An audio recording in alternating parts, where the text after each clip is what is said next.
This is Earth. We are in need of immediate assistance.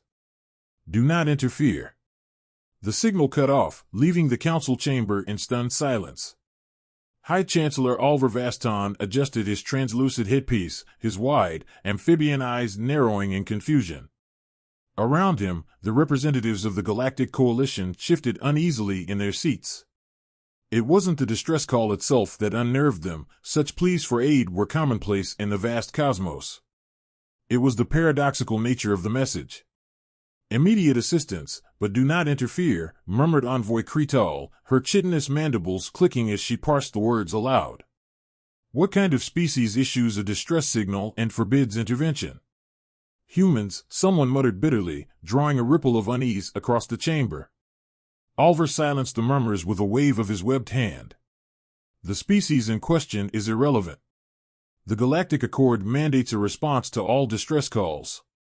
This is our duty as protectors of the galactic community.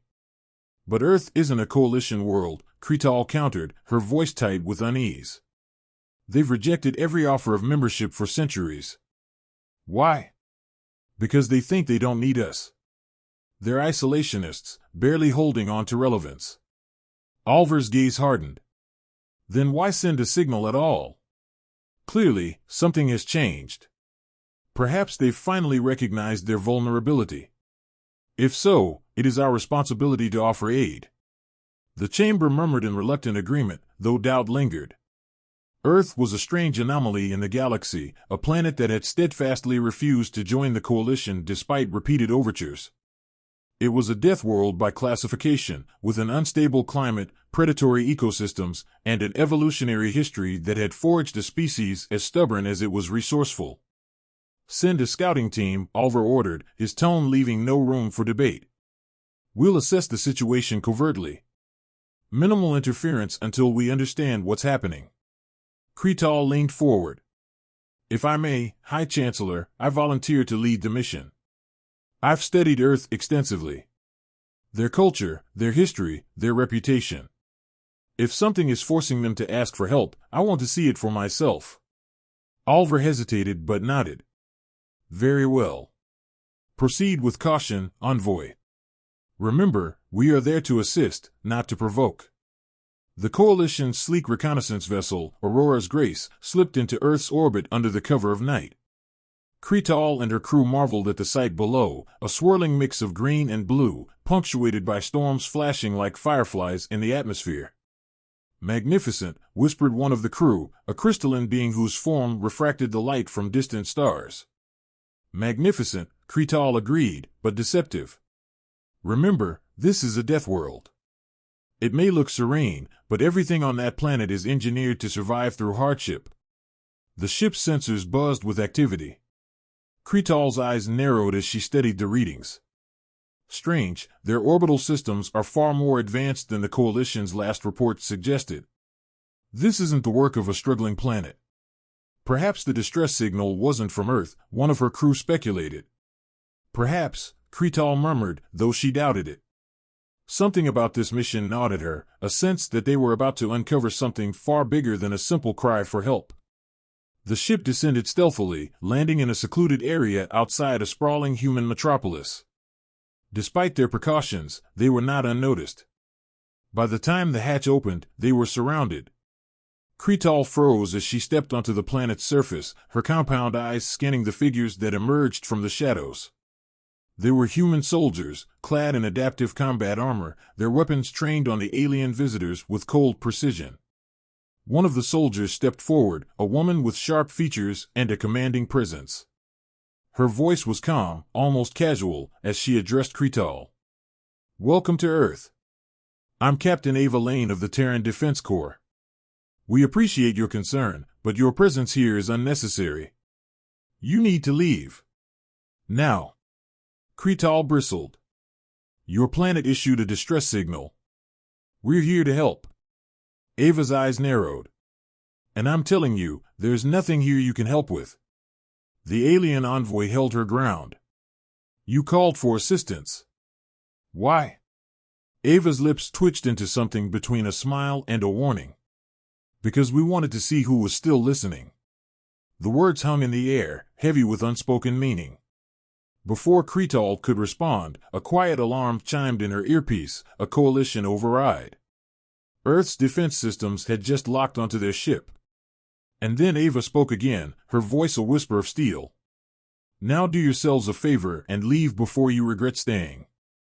The mission was no longer about aid. It was about survival. You've got 5 minutes to explain your presence before we consider you hostile. Captain Ava Lane's words cut through the tense silence like a blade.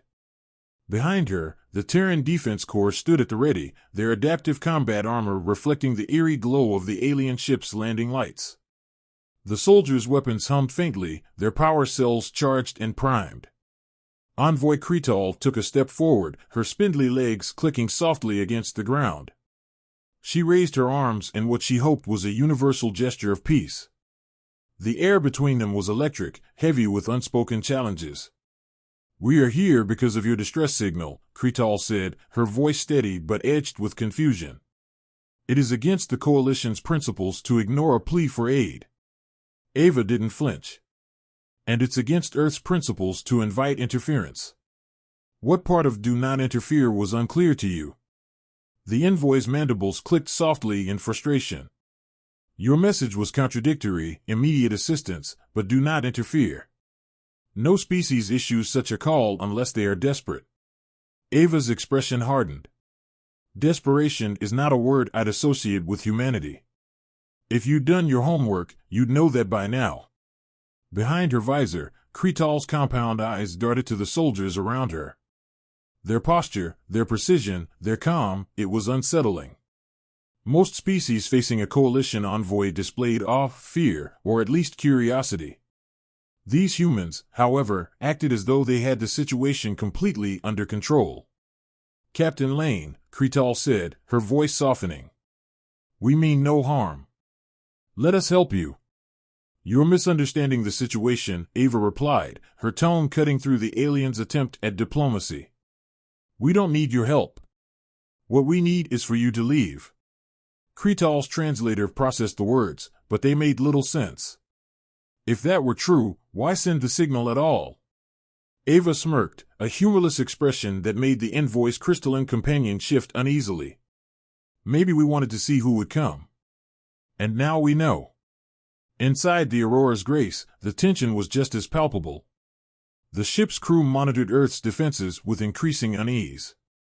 What had initially seemed like a planet ripe for assistance now felt like something entirely different. Commander, a crystalline crew member said, their voice chiming like glass, the humans have locked onto our ship with targeting systems. Their weaponry is alarming. How alarming? Cretal asked, though she already knew the answer wouldn't be good. It's adaptive, the crew member said, hesitating.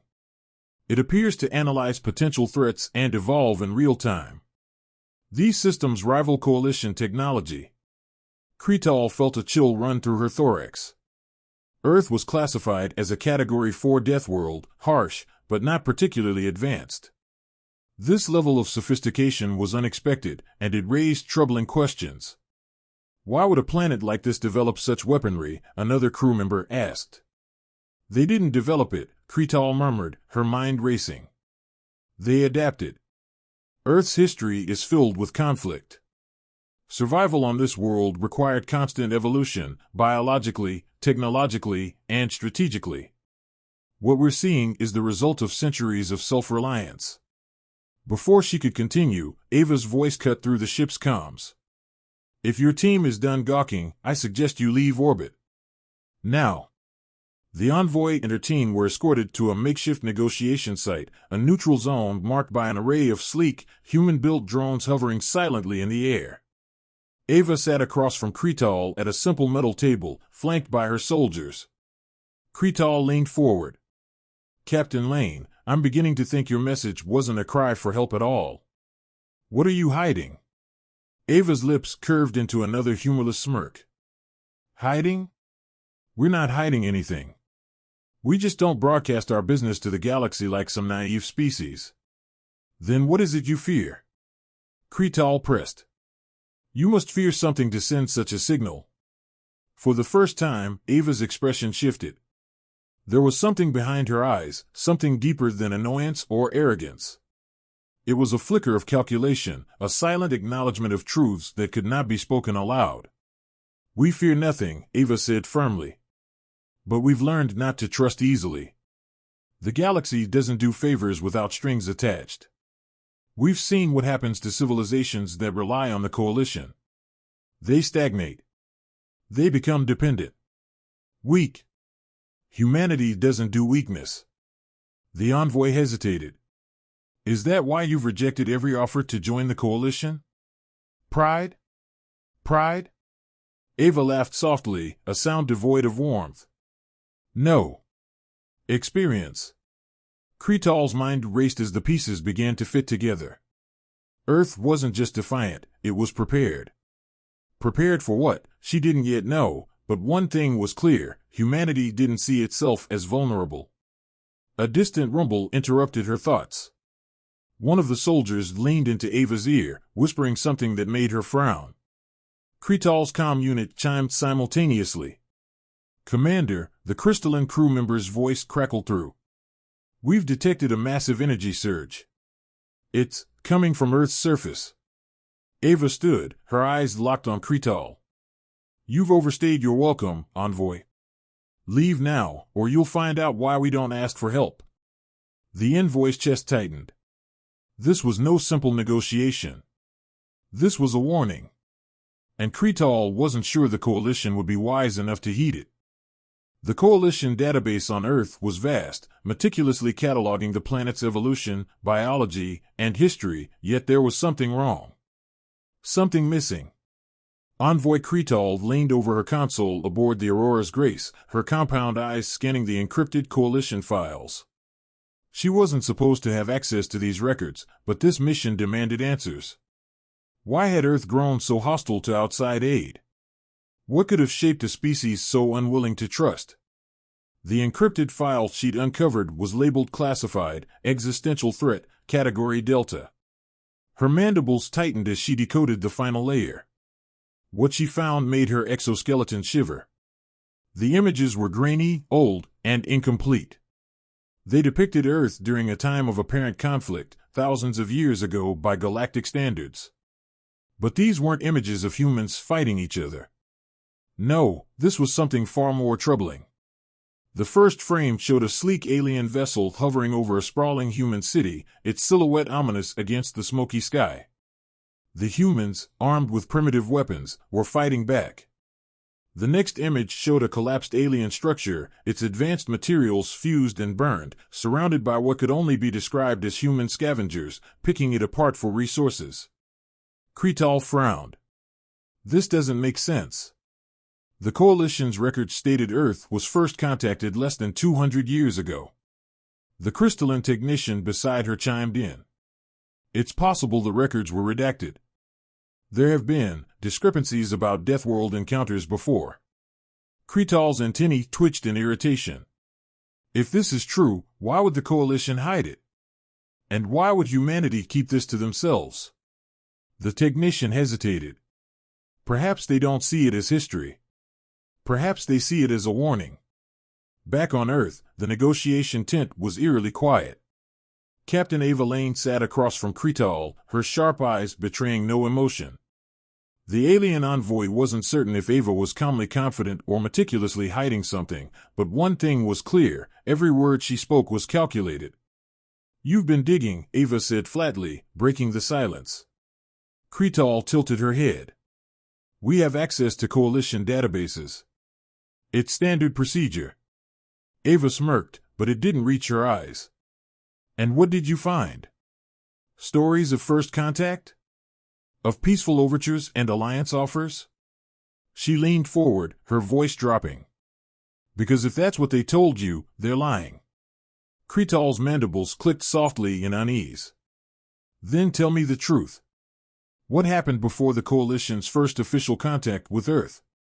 Ava exhaled, her gaze distant. "It started centuries ago. The first visitors came with promises of peace. They offered technology, medicine, enlightenment. And?" Kretal prompted. "They lied," Ava said bluntly. They wanted our resources. When we refused, they tried to take them by force. Kretal's mind raced. But Earth was primitive. How did you stop them?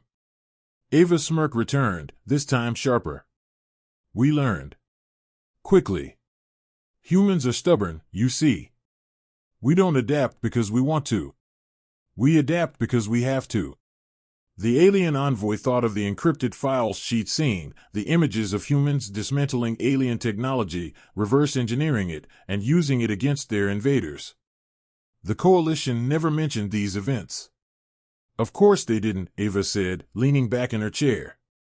It's easier to pretend Earth is some backwater planet than to admit we've survived more than they ever anticipated. We didn't need their help then, and we sure as hell don't need it now. Kretal returned to her ship, her thoughts tangled with unease. She reviewed the decrypted files again, focusing on one particularly damning report. It detailed an incident involving a coalition-aligned species that had tried to colonize Earth. The humans not only repelled them but also scavenged their technology to accelerate their own development. They turned an invasion into an opportunity, Kretal murmured, almost in awe. No wonder they don't trust us. They've been burned too many times. The crystalline technician glanced at her. Commander, if this information is true, humanity is far more dangerous than we assumed. They're not just survivors, they're strategists. And they've been hiding it all this time, Kretal added, her voice heavy. The realization struck her like a cold wind. Earth wasn't weak or desperate. Their distress signal wasn't a plea for help, it was bait. The comm panel on the Aurora's Grace lit up with an incoming message from Earth. Kretal answered, and Ava's face appeared on the holographic display. Enjoying your research? Ava asked, her tone laced with mockery. You know we've accessed the Coalition's classified files, Kretal replied. Ava didn't flinch. Good. Saves me the trouble of explaining why we don't trust anyone beyond this planet. You've been through hell, Kretal said. But surely you can see the benefits of cooperation. You don't have to stand alone. Ava's eyes darkened. Cooperation always comes with strings. We've cut those strings before, and we'll do it again if we have to. Before Kretal could respond, Ava added, You're an over-your-head envoy. Earth isn't just another planet in need. We've been underestimated before. Don't make the same mistake. The transmission cut out, leaving Kretal staring at the empty screen. For the first time, the envoy felt something unfamiliar, fear. Earth wasn't asking for help. They were sending a message, not to seek aid, but to warn the galaxy of what would happen if they interfered again. And the galaxy might not be ready to listen. Earth's past wasn't forgotten. It had simply been buried, and now it was clawing its way back into the light. The briefing room aboard the Aurora's Grace was deathly quiet. Kretal stood at the center, her holographic display casting shifting lights over the faces of her crew. The classified files she'd uncovered were projected in stark clarity, grainy images of alien invasions, desperate battles, and humanity's relentless ability to adapt, resist, and overcome. This is the truth the Coalition buried, Kretal said, her mandibles clicking softly as she gestured to the images. Earth has been shaped by centuries of conflict. Not just with themselves, but with us, with those who came before us.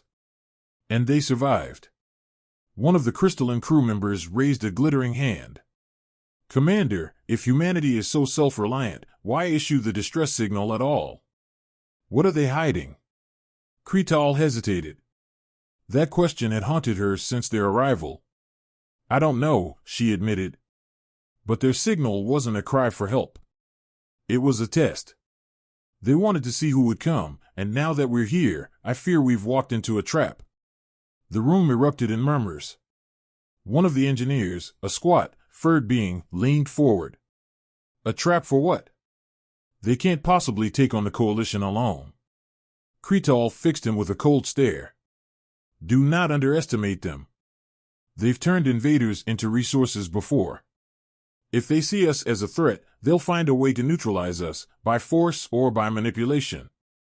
Below, on Earth, Captain Ava Lane stood on a balcony overlooking the sprawling megacity of New Geneva. The shimmering lights reflected off her armor as she addressed the holographic image of General Elias Grant, the commander of Earth's orbital defense forces. "The envoy ship intercepted our classified signal logs," Ava said. "They know about the suppressed histories now." Grant's face was grim. "So, they've seen the truth. Do they understand it?" Ava shrugged. "They understand enough to be dangerous. They think we're unpredictable, a potential threat. That fear will buy us time, but not indefinitely." Grant leaned closer to the screen. "Do you trust them?" "No," Ava said flatly. "And neither should you. They came here claiming they wanted to help, but that kind of help always comes with a price. We've seen what happens to planets that rely on the Coalition. They trade independence for stability. And when the Coalition decides they're no longer useful, they're abandoned." Grant nodded. "Just like Tarsus 4. Ava's jaw tightened. Tarsus 4 had been a thriving planet under Coalition protection until it wasn't. When the Coalition withdrew its resources, the planet's fragile infrastructure collapsed, leaving billions to fend for themselves. The lesson was clear: survival came at the cost of self-reliance, and humanity refused to pay it. Back aboard the Aurora's Grace, Cretal attempted a diplomatic transmission to Captain Lane. The human's expression was as unreadable as ever when her image flickered to life on the holographic comms. "We've seen the files," Cretal began. "We know what the Coalition has hidden about Earth's past. And we understand why you're wary of us." Ava's lips twitched into a humorless smile. "Do you? Do you really?" "We do," Cretal insisted. "You've been burned by outside forces before. But we're not here to exploit you. We want to help." "Help," Ava repeated, the word dripping with sarcasm. "Do you even hear yourselves? Every alien species that's come to this planet has claimed to help. Do you know what help looks like to us? It looks like conquest with a friendly face." Cretal stiffened. "That's not fair. The Coalition has worked to uplift countless species." "Uplift?" Ava interrupted, her voice cold. "No, you pacify. You create dependency. You offer gifts that come with invisible chains. And when the time comes, you tighten those chains until the species you helped can't imagine surviving without you. But humanity isn't interested in chains, visible or invisible." The envoy's mandibles clicked nervously. "You're painting us all as villains. Cooperation doesn't have to mean submission." "Cooperation always comes with conditions," Ava said. "And humanity has learned what happens when those conditions change. We've fought too hard to earn our independence. We won't give it up because some well-meaning alien promises us a better way." The Coalition ship's sensors pinged with a sudden alert. A massive energy signature was detected in Earth's atmosphere, centered over the Pacific Ocean. Cretal ordered an immediate scan, and the results left her reeling. "It's a weapon," the crystalline technician reported. "A defensive array, something we didn't detect before." "Defensive?" Cretal murmured, though she wasn't convinced. The scale of the energy signature suggested something far more formidable. A new transmission arrived from Earth. Ava's face appeared again, but this time her tone was sharper, more resolute. "I've warned you enough," Ava said. "Earth doesn't need your help. And if you insist on sticking around, you'll learn the hard way why we never asked for it." The connection severed, leaving Cretal staring at the darkened screen. "Commander," one of her crew whispered, "what do we do?" Cretal exhaled slowly. "We leave. For now." But as the Aurora's Grace began its ascent back into orbit, Cretal couldn't shake the feeling that they hadn't seen the full extent of Earth's capabilities. And worse, she suspected the humans wanted it that way. Earth wasn't rejecting help out of pride. They were doing it because they knew something the Coalition didn't. Something that might just change the galaxy forever. The cost of help was too high. Humanity had learned that long ago.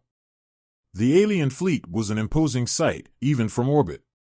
Dozens of sleek, crystalline vessels from the Coalition's Vanguard Corps shimmered as they encircled Earth, their reflective hulls glinting in the light of Sol. On the bridge of the Aurora's Grace, Cretal stared at the tactical readouts in disbelief. The rogue AI fleet had been detected earlier than expected, its trajectory aimed directly at Earth. The Coalition, unprepared for such an immediate threat, scrambled to respond. Cretal had hoped to evaluate her team quietly, but now she found herself in an impossible situation. Earth had mobilized.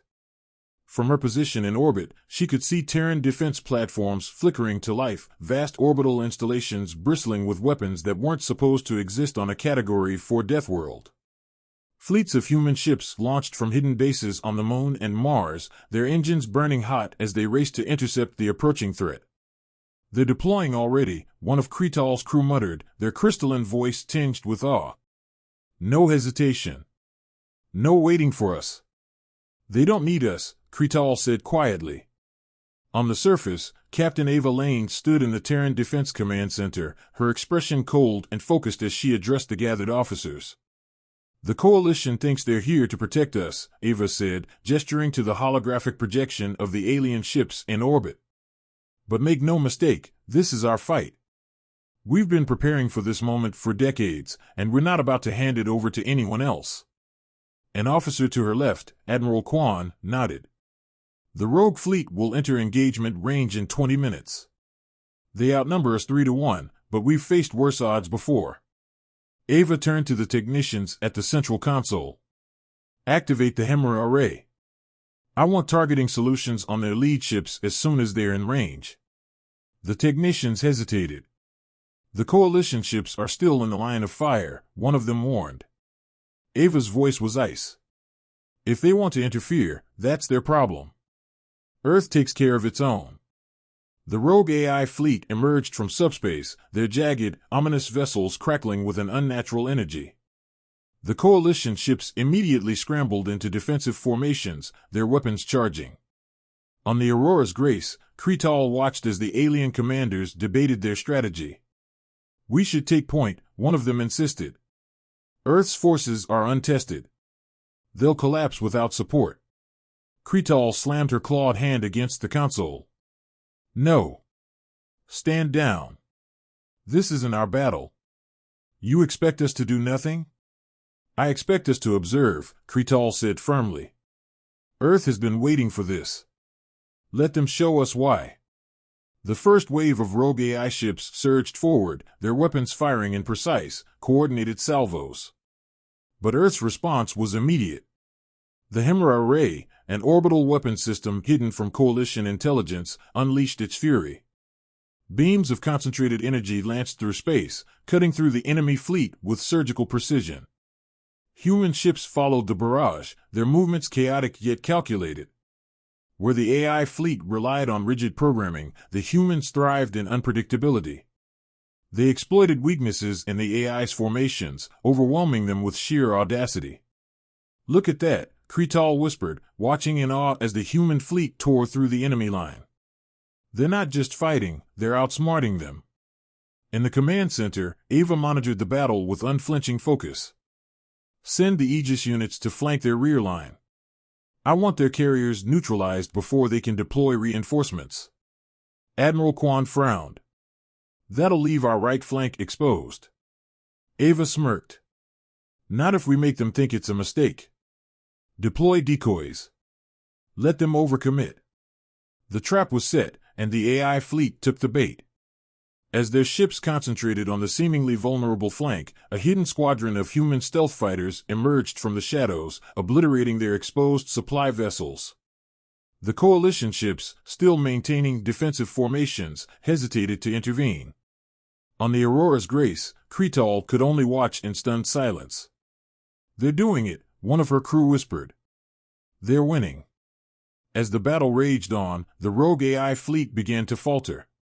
What had initially seemed like overwhelming odds now appeared lopsided in humanity's favor. The combination of brute force, cunning strategy, and advanced weaponry left the Coalition observers speechless. Cretal activated a private channel to Captain Lane. "You're holding your own, I'll admit that. But why hide this from us? Why keep your strength a secret?"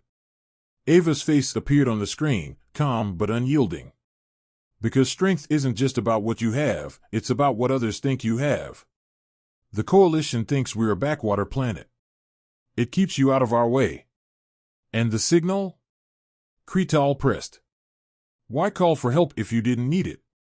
Ava's expression darkened. Because we wanted you to see. To understand why Earth doesn't ask for help. So that next time, you'll think twice before interfering. The final moments of the battle were decisive. The remaining AI ships, recognizing their defeat, initiated a retreat. Humanity didn't pursue. Ava turned to her officers. Stand down. Let them run. They'll carry the message. From orbit, Kretal watched as Earth's forces regrouped, the rogue fleet in shambles. A mixture of admiration and fear settled over her.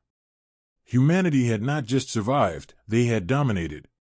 Her comms crackled as Ava's voice came through one last time. Now you understand why we don't need your help. You can leave, Envoy. This is Earth's galaxy too, and we'll defend it our way. The transmission ended, leaving Kretal with a single, unshakable thought. Earth wasn't just a planet. It was a force of nature. And the galaxy would never be the same. The battle was over, but the real message had only just begun.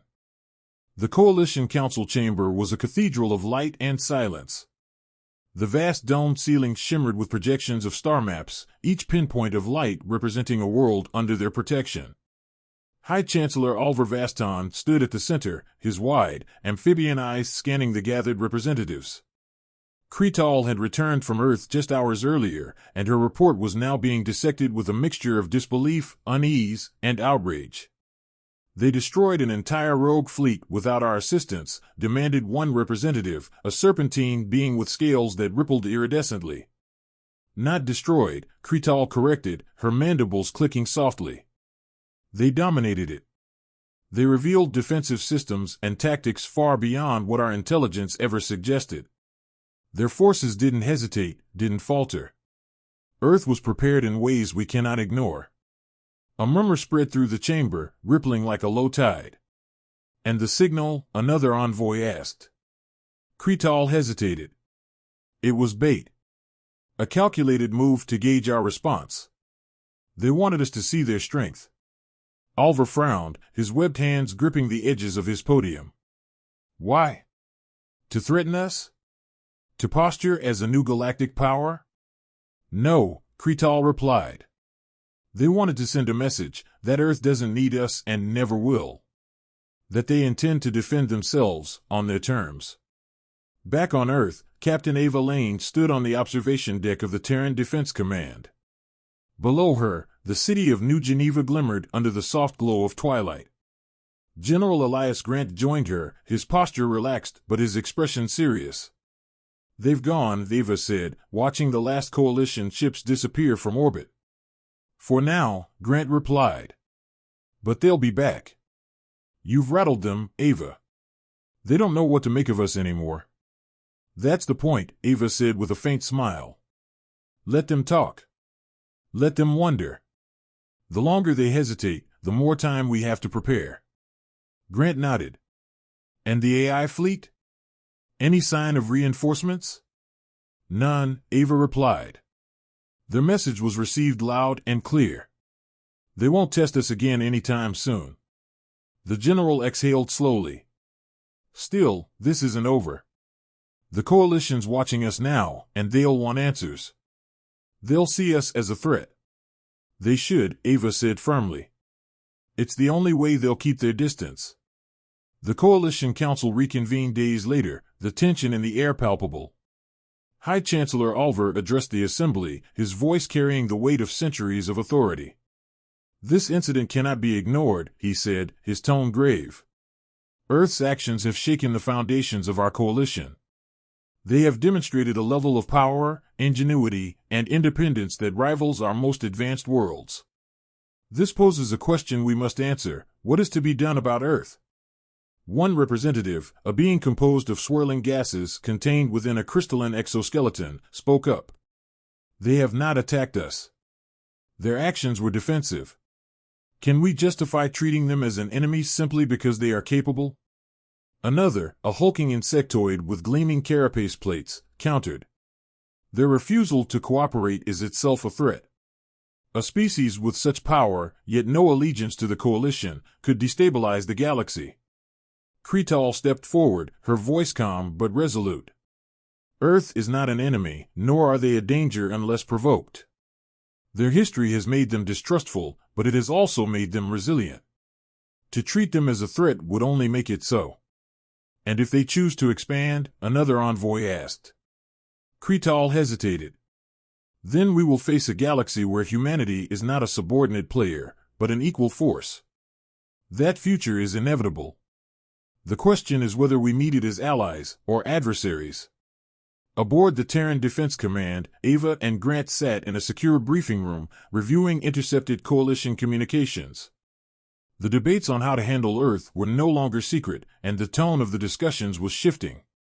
They're scared, Grant said, scrolling through the intercepted files. Half of them want to leave us alone. The other half want to neutralize us before we become a problem. They won't try, Ava replied. Not after what they've seen. Not yet. Grant raised an eyebrow. And when they do? Ava smiled faintly. Then we show them why humanity doesn't ask for help. Again. In the deep black of space, a single Terran stealth probe drifted silently, its purpose clear. Humanity wasn't just defending Earth anymore. They were watching. Observing. Preparing.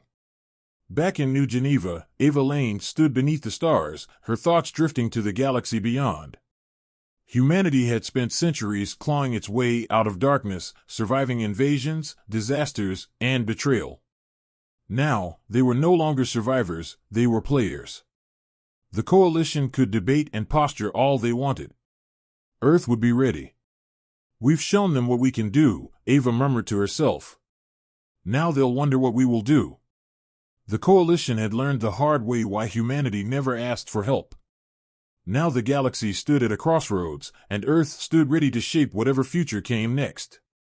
Humanity's reckoning had arrived, and they would face it not as victims, but as equals, or, if necessary, as victors.